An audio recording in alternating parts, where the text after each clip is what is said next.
Hi friends, இன்றைக்கி Sunday ஸ்பெஷலுக்கு chicken குழம்பும் gravy இந்த ஃப்ரையும் தான் செய்கிறேன். இப்போ வந்து ரெண்டுக்குமே சேர்த்து தான் நான் வந்து 1 கிலோ எடுத்திருக்கேன்.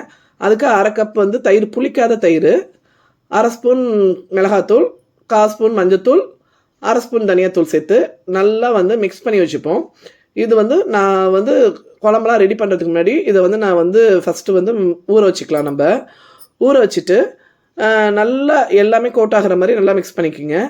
இதில் நம்ம வேறு எதுவுமே சேர்க்க போகிறதில்ல. அதுக்கப்புறம் பார்த்தீங்கன்னா, ஒரு பாத்திரத்தில் நான் உடச்ச முந்திரி பருப்பாக இருக்கிறதுனால ஒரு 15 முந்திரி பருப்பு கிட்ட சேர்த்துருக்கேன். அதோட ஒரு ஸ்பூன் கசகசா சேர்த்து நல்லா ஊற வச்சுக்கலாம்.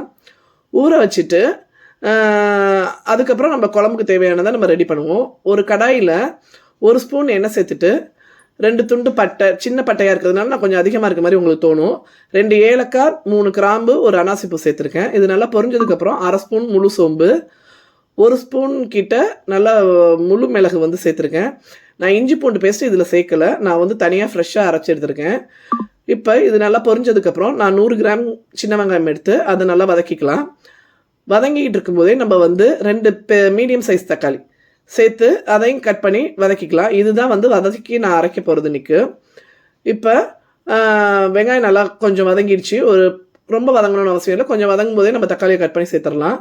இப்போ 2 மீடியம் சைஸ் தக்காளியை கட் பண்ணிவிட்டு அதையும் சேர்த்து நல்லா வதக்கி எடுத்துப்போம்.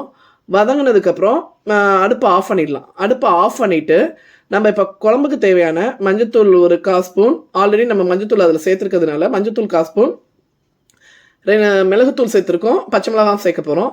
ஸோ அதனால் என் மிளகாய் வந்து வீட்டில் அரைச்ச மிளகாங்கிறதுனால காரம் இருக்காது, அதனால் 2 ஸ்பூன் சேர்த்துருக்கேன் நான்.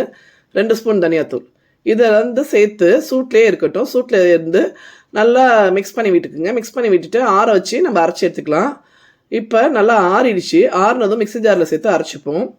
ஒரு பாத்திரத்தில் வந்து அடுப்பில் வச்சுட்டு அதில் நம்ம வந்து குழம்பு தாளிக்க நம்ம செய்யலாம். ஒரு பாத்திரத்தில் 2 ஸ்பூன் எண்ணெய் சேர்த்துட்டு நம்ம ஆல்ரெடி சோம்பு சேர்த்துக்கிறதுனால நான் கொஞ்சமாக ஒரு 1/4 ஸ்பூன் தான் சோம்பு தூள் சேர்க்குறேன். அதை சேர்த்துக்கலாம். சேர்த்துட்டு 2 பச்சை மிளகாய் வந்து கட் பண்ணி சேர்த்துருக்கேன், அதையும் சேர்த்துக்கலாம். சேர்த்துட்டு ஒரு கைப்பிடி அளவுக்கு சின்ன வெங்காயத்தை நல்லா பொடியாக கட் பண்ணியிருக்கேன், அதையும் சேர்த்து நல்லா வதக்கிப்போம்.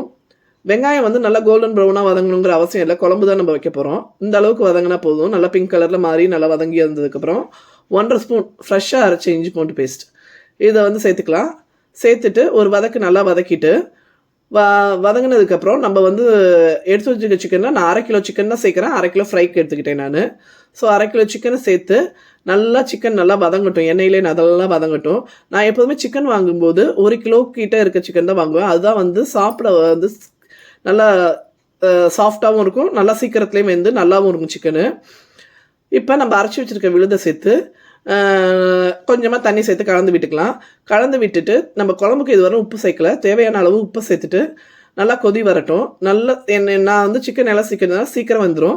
இப்போ முந்திரி பருப்பையும் கசகசாவையும் நம்ம அரைச்சி எடுத்துப்போம். குழம்பு கொதிச்சுட்டு இருக்கும்போதே கறி மசால் தூள் 1 ஸ்பூன் சேர்த்து நல்லா கொதிக்கட்டும். இப்போ சிக்கன் வெந்துருச்சு. நம்ம அரைச்சிருக்க விழுதை சேர்த்துட்டு விழுது சேர்த்ததுக்கப்புறம் ரொம்ப நேரம் கொதிக்கணும்னு அவசியம் இல்லை, ஒரு கொதி வந்தாலே போதும், ஆஃப் பண்ணிக்கலாம்.